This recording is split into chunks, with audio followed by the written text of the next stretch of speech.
झालं रुपाली? अहो तुम्हीच बघा ना, अर्जुन भाऊजी अजून घरी आले नाहीत. तर तिकडेच राहणार आहेत आता. अगं कुठलं की लगेच निघून आला असं करता येणार आहे का? येईल थोड्या वेळात. नाही विनय काका, किती दिवस समजून घ्यायचं अर्जुनला? मला पटते रुपालीच, अर्जुनशी ना खरंच बोललं पाहिजे. हो मामंजी, तुम्ही तुमच्या भाषेत भाऊजींना सांगा, नाहीतर आम्हाला आमच्या पद्धतीने भाऊजींशी आणि अपर्णाशी बोलायला लागेल. अपर्णाचं एक वेळ ठीक आहे, पण भाऊजींचं आर्याशी असं वागणं मला अजिबात पटत नाही. अरे पण आरच्या काय जाणून बुजून असं वागतो का? विनय काका, अर्जुन जाणून बुजून वागत नाहीये, पण आर्याचा आणि त्याचा साखरपुडा झालाय ना, मग अर्जुनने आर्याला वेळ नको का द्यायला? मामंजी, आर्या या घरची होणारी सून आहे आणि तुम्ही विसरताय का हो? भाऊजींचं एकटेपण घालवण्यासाठी, त्यांचं आयुष्य मार्गी लावण्यासाठी आपणच त्यांचं लग्न आर्याशी ठरवलं होतं ना. ती बिचारी आर्या, तुम्ही आजारी असताना तुमच्या एका शब्दावर भाऊजींशी लग्न करायला तयार झाली. आता त्यांचं लग्न नीट पार पाडणं ही तुमची जबाबदारी नाही का? पण तुम्ही मात्र भाऊजींना काहीच बोलू नका. आणि विनय काका, तुला मुद्दा नीट लक्षात येत नाही या ठिकाणी. कुठला? आता अमोलमुळं ते एकत्र राहत आहेत, पण याआधी त्यांच्यात किती मोठी भांडणं झाली होती हे विसरून चालणार नाही. आणि त्यांच्यात परत भांडणं झाली तर, आणि अमोल समोरच झाली तर?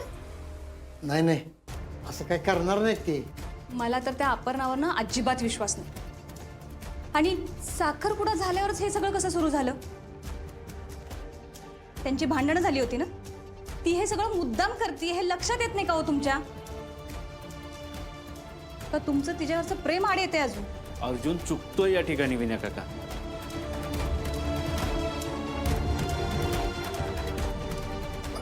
ठीक आहे, मी बोलतो या विषयावर अर्जुनशी.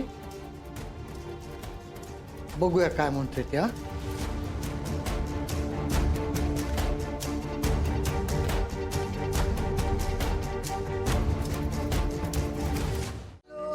चला चला चला चला चला. एक दोन तीन. आजोबा, बाबा कुठे आहेत?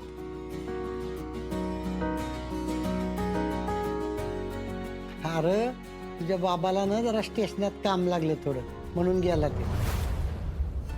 बाबाने मला प्रॉमिस केलं होतं की ते कुठेही नाही जाणार मला सोडून.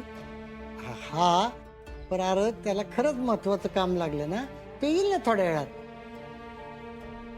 अमोल, बाळा असे प्रश्न विचारतात का? मोठ्यांचं ऐकायचं. आप्या, अगं विनायकरावांना फिरणी दे की. हो.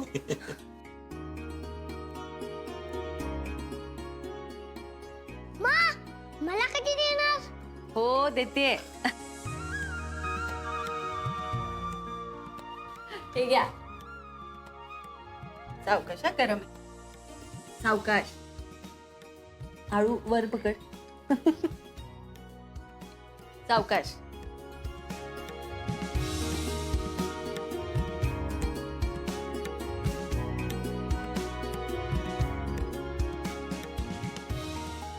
आजोबा, कशी आहे फिरणी?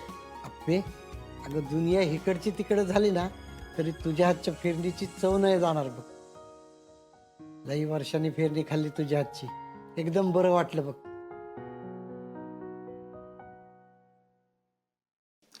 विनायकराव, अजून थोडी घ्या की. आप्या दे कस. हो बाबा, देऊ अजून? हा, नाही नको.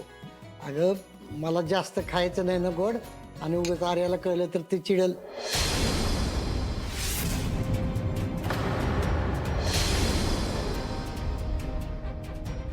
बाबा, अहो असं काही नाहीये.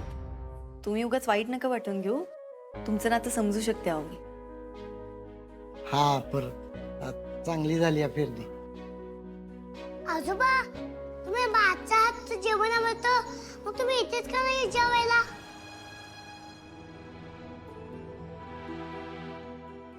अमोल, अरे बाळा, आजोबा रोज इकडे कसे येणार? रोज जाऊ द्यात. आज आपण एकत्र जेवण करूया का? आजोबा, तुम्ही रुपाली काकी, स्वप्नील काका आणि बाबा सगळ्यांना इकडे बोलून घे जेवायला. वाह, बेस्टच आयडिया आहे की ही. बाबा खरंच या की सगळे त्यानिमित्ताने एकत्र जेवता येईल आपल्याला. हा, मी बोलतो त्यांच्याशी आणि सांगतो. सांगू नका, घेऊनच या की. सुरू पण केलं वय तुम्ही. काय राव विनू बाबा, मला सोडून फिरणी खाताय वय. तिथे तू तरी हाक मारायची मला. मस्त आहे की ग घर, जागा बी आहेस, पैसे. हो जागा आईच पैसे बाबा, पण ही एवढी जागा सुद्धा आम्हाला पुरत नाही. अगं लहान लेकरू आहे ती काय खाऊन पिऊन एक जागे बसणार आहे का? हप्पे, अगं आपला अमोल आसगाव मध्ये जरी असता ना तरी त्याचं वय बघता आसगाव बी लहान पडलं असतं त्याला खेळायला. खरंय बाबा. हप्पे, अगं आसगाव मधनं बाहेर पडून एवढी प्रगती करणं हे तूच जाणव बघ, दुसऱ्या कोणाचं काम नाही.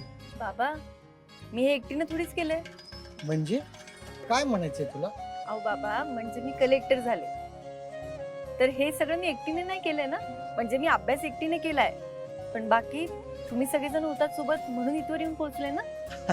अगं ह्यो तुझ्या मनाचा मोठेपणा आहे नाही हप्पे. बाबा, माझ्या मनामध्ये आत्मविश्वास जागवणारा अर्जुन होता.